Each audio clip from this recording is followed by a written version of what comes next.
todas, invariavelmente, todas as empresas que aumentaram muito a sua base acionária, hoje estão numa situação de dificuldade.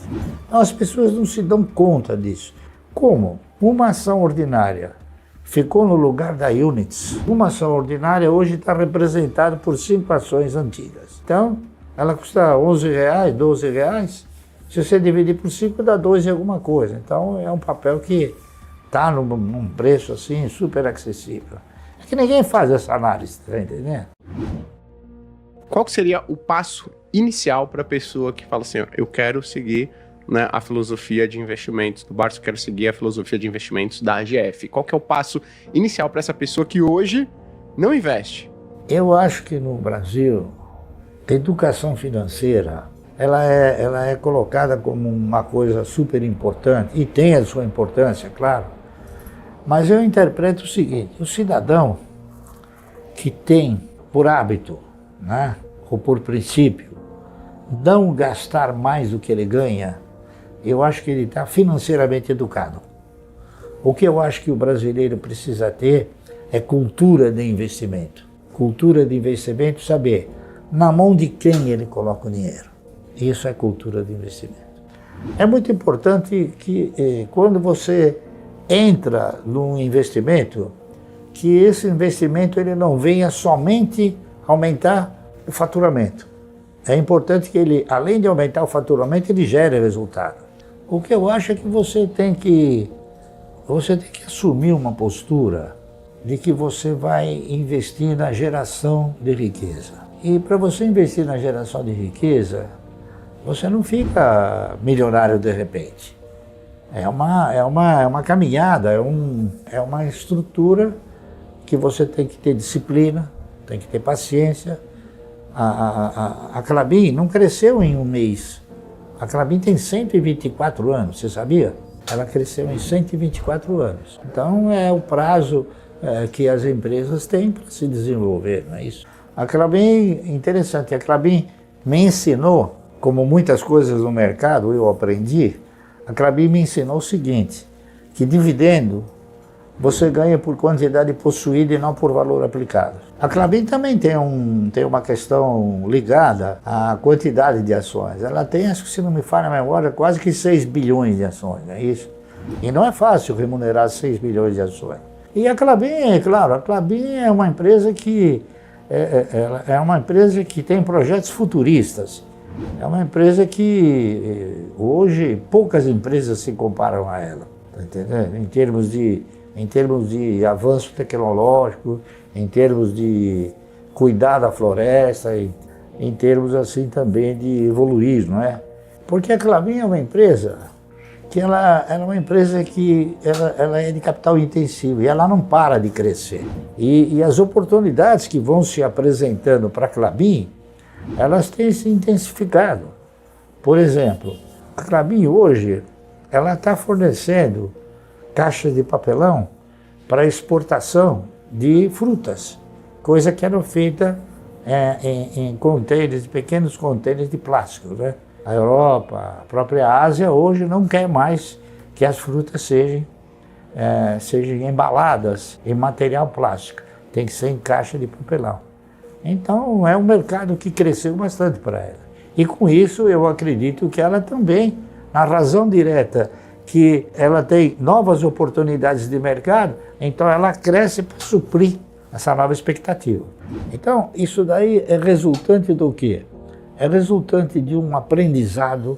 Eu me sinto muito feliz e muito confortável em falar isso aí. Eu acho que o cidadão, ele não consegue administrar os seus egos. Então eu comecei tentando e consegui administrar os meus egos.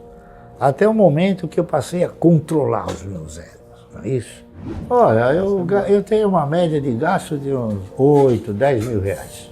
Eu gasto aquilo que é necessário, tá entendendo? Você veja bem, você vai comprar um Porsche, por exemplo, você vai pagar 500 mil reais. Eu tenho um Passat, uma variante Passat, 2010, custa 40 mil reais. A minha filosofia é a seguinte, Eu consegui vencer porque eu não sou um patrocinador da Porsche. Então eu prefiro que ao invés do dinheiro estar na Porsche, está comigo. Porque eu analiso as coisas de uma forma mais autêntica. Eu considero aquele que tem um Porsche um patrocinador, ele patrocina a Porsche. Tá entendendo? Eu prefiro que o dinheiro que eu vou colocar na Porsche fique comigo. Simplesmente isso. Então, é isso aí. Então, você vai falar, eu vou nos melhores restaurantes, tá entendendo? Eu tenho acho que uns 40 pares de sapato. Quer dizer, você tem um lugar até que você sabe a propensão marginal para consumir, eu já não tenho mais. Tenho 600 camisas, tá entendendo? Então, porque eu não tenho onde gastar o dinheiro. Então, eu moro bem, eu moro num apartamento de 300 metros, num prédio que tem 40 andares, um por andar, um prédio maravilhoso. Talvez por isso que eu cheguei nos 84 anos, porque eu vivo bem comigo mesmo, tá entendendo? Eu vivo para mim, eu não vivo para os outros. Se eu conseguir, por que uma pessoa agindo como eu não conseguiria? E depois eu tenho tido algumas questões, algumas perguntas, algumas indagações. O seguinte, seu Barsi, quando o senhor comprava ações da CESP, elas custavam 50 centavos. Hoje não tem mais ações de 50 centavos. Eu falei, bom, mas espera um pouco. Hoje você precisa considerar o seguinte, atualiza aqueles 50 centavos para o nível de hoje. Dá 31 e pouco. Né? Uma ação da Auren custa R$14. Então, hoje está melhor do que antigamente. Lamentavelmente, o poder aquisitivo do brasileiro foi cada vez mais se deteriorando. Ele não cresceu na mesma proporção que deveria ter crescido. Veja bem, eu não acredito que exista renda fixa nesse país. Nesse país aqui o que existe é perda fixa. Porque está mais do que comprovado que se você avaliar o teu poder aquisitivo no primeiro dia do ano, examinando um rol de produtos, e chegar no fim do ano, você for pegar esse poder aquisitivo, a perda é sempre superior a 30%. Então, a inflação de 3% é outra poesia. E o que eu tenho feito é o seguinte, eu não olho para aquilo que eu recebo de dividendos naturalmente. Eu só vou avaliar na hora que eu vou fazer imposto de renda. Então, na hora que eu vou fazer imposto de renda, eu tenho uma relação do quanto eu ganhei em cada empresa. As empresas que pagam pouco, eu elimino e passo a deter outras. Né? Eu, por exemplo, eu estou me desfazendo de Eletrobras, devagar. Eu não estou vendendo, eu estou substituindo. Eu estou me desfazendo, eu já me desfiz de Banco Itaú, de Itaúsa, tá correto? Me desfiz também de Ultrapar, e estou me desfazendo também de Sabesp. Por quê? Porque esses papéis todos, eles deixaram de pagar um bom dividendo. Então eu vejo no fim do ano quanto que eles geraram de dividendo. E eu vou para aquelas empresas que a relação é mais gratificante. Andei comprando também um pouco de Caixa Seguridade. Como a Caixa é uma empresa nova no mercado, eu acredito que ela tem um potencial muito assim, expressivo para crescer.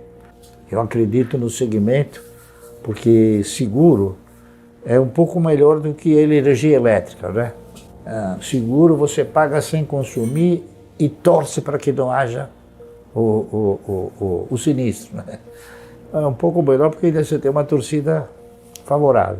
Além do que, o seu presidente, num recente pronunciamento, ele divulgou aí que provavelmente agora para 2024 a Caixa comece a pagar dividendo trimestral. É uma empresa que está dentro do meu DNA.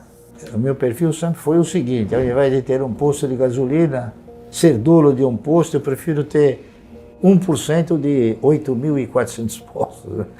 Então, eu tenho comprado, eu comprei um pouquinho de ações da Vibra também, não é? Por interpretar que ela está dentro do meu do meu perfil, porque acho que é uma empresa que tem um futuro brilhante, na minha opinião.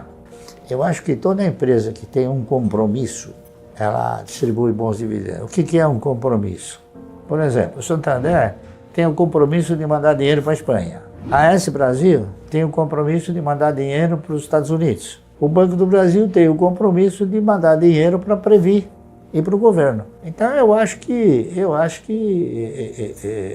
ele está dotado de uma postura não idêntica aos demais. Veja bem, o Itaú, o Bradesco, o Santander não. Mas o Itaú e o Bradesco, a base acionária deles cresceu uma barbaridade. O do Banco do Brasil permaneceu. Então o que acontece? Esse sentimento que você vislumbra sobre ele é que cada vez que o lucro aumenta, se ele tiver a mesma base acionária, é evidente que o dividendo cresce também. Então o Banco do Brasil tem pago dividendos aí invejáveis, tá certo? E ele dá um lucro mais ou menos parelho com os demais bancos, não é isso? É porque ele tem uma base acionária menor. Você sabe qual é no estatuto, o que está consignado para pagar dividendo na PetroRio? Quanto você acha que é? É exatamente 0,001. Então é uma empresa que nunca vai pagar dividendo. Nunca pagou e nunca vai pagar. Você tem outros papéis também assim, não é isso? A Itaúsa tem quase 9 bilhões de base acionária. O próprio Magazine Luiza também tem uma base acionária grande. Quem mais que paga um dividendo pífio? A Azul paga um dividendo pífio. Dentre aquelas que não pagam os 25%, está também a Raízen, também não paga esse. E a Raízen tem uma base acionária gigantesca, né? Ela tem mais ou menos hoje quase 11 bilhões de ações. Então remunerar tudo isso não é fácil, né? Não é fácil. Você veja, a Itaúsa, com 9 bilhões de base acionária, considerando 25%, ela teria que dar o quê? 36 bilhões de lucro para dar 25 centavos. É por isso que dá 10, 12, 3 centavos. Às vezes dá zero nada, né? Que a gente brinca. Né?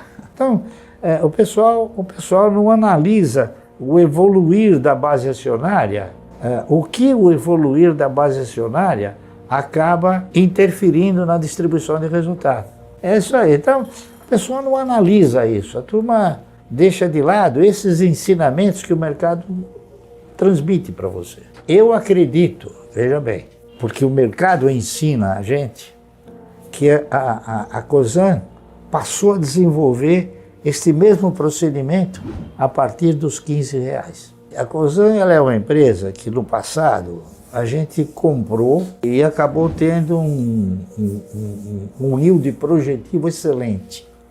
Por quê? Porque eu cheguei a comprar a 3 e alguma coisa e vendia R$90, depois dos 7, 8 anos.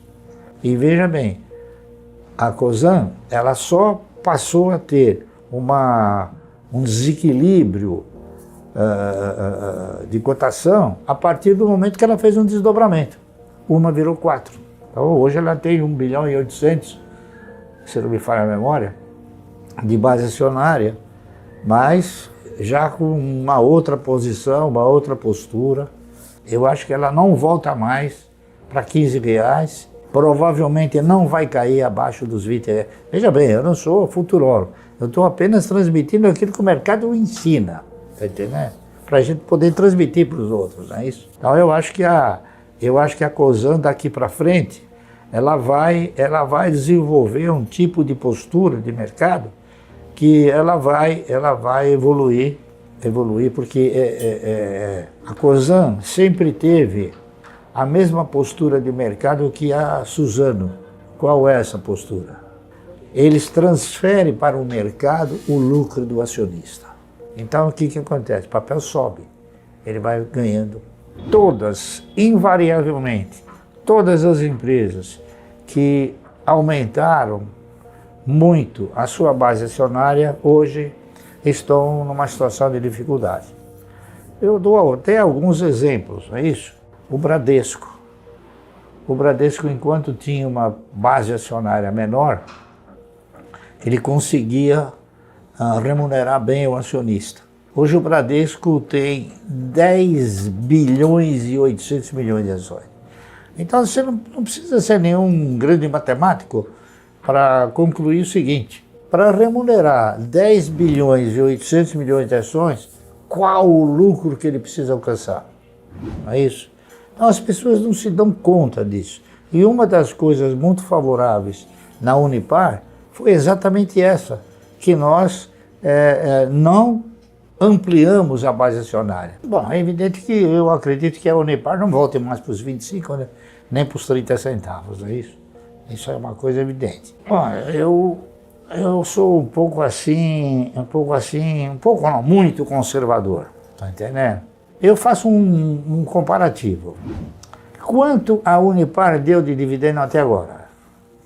Quanto a Braskem deu de dividendo até agora? Será que a Unipar comprando a Braskem, ela vai continuar dando bom dividendo? Será que todas as plantas da Braskem estão plenas para trabalhar? Será que esses 5 anos que a Braskem ficou aí, compra ou não compra, vende ou não vende, as plantas não precisam de uma atualização?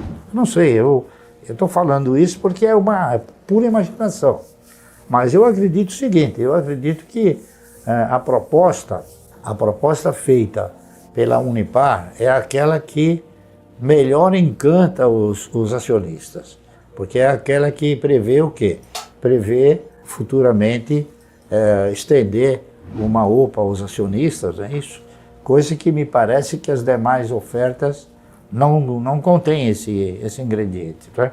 É uma incógnita falar sobre isso, mas eu acho que ela continua, sim, sendo uma boa opção, porque é uma empresa que distribuiu dividendos generosíssimos, tá certo? Em virtude do quê? Em virtude de uma postura empresarial que nós tivemos assim alguma posição, né? Alguma importância, que é o seguinte, que é não aumentar a base acionária de uma forma desordenada, como fizeram muitas outras empresas, não é isso? O principal controlador, o controlador da Unipar, Frank, é um camarada que ele tem uma boa visão de mercado, uma boa visão operacional, e se ele está fazendo isso é porque ele acredita que é um bom negócio. O ministro Haddad ele tem dito aí que ele quer começar a taxar os dividendos. Se o senhor pudesse bater um papo com ele, fazer uma reunião com ele, o que o senhor diria para ele? Eu diria o seguinte, que o dividendo já é tributado. Se você for fazer um comparativo dos tributos que são impostos na economia, em outros países, até poderia se justificar. Mas aqui a empresa já é tributada com 34%. Então você tira 34%, mais 5% de que você tem que ter de reserva de capital. São 39%. Você tem mais outras reservas que você tem que constituir, não é isso? Chega no fim não tem dinheiro, a empresa não ganhou nada. O empresário, ele tem que ganhar. Essa é uma coisa óbvia, né? Isso vai inibindo novos projetos, novos investimentos na indústria. É a minha opinião. Então eu acho que você taxar o dividendo na minha opinião, é uma miopia tributária. Tá entendendo? É querer que não se invista aqui no país. Eu acho que a minha história, ela é muito bem colocada para o país pela AGF. Eu estou no mercado há 56 anos e não é fácil. O mercado hoje, por exemplo, ele tem ele te reporta uma dificuldade muito grande em você operar especulando. A Bolsa tem divulgado que no instante em que as taxas de juros vieram para baixo, houveram o ingresso de muitos investidores no mercado. Eu acho que é uma inverdade. Para o mercado vieram muitos especuladores. A maioria tentando ganhar no curto prazo, na oscilação do mercado, que não é fácil, tá entendendo? Você só vai perder dinheiro. as indicações que a gente tem, as informações que a gente tem, é que muito desses que fugiram da renda fixa, não é isso? E vieram para o mercado, muitos perderam muito dinheiro. Eu acho que investidores mesmo, ainda no Brasil, existe uma quantidade muito pequena, daqueles que pensam. E o trabalho que a Luiz vem desenvolvendo é exatamente esse, de mostrar uma cultura de investimento que sedimente o cidadão investir a médio e longo prazo. Porque o que eu estou falando para vocês é o seguinte, eu não tenho assim indicado um papel, olha, compra isso, faz aquilo. Eu sempre falo, ó, eu estou comprando, se você quiser comprar, problema teu. Então, eu acho que o que a AGF faz é uma estrutura educacional. Então, eu acho que isso tem que ser respeitado, tem que ser levado em consideração, e é uma coisa que o Estado devia fazer. Ele não faz. Por que o Estado não faz? Porque ele não tem interesse que você seja um investidor de mercado. Ele quer que você seja um agiota para emprestar dinheiro para ele. Perfeito. E perder dinheiro.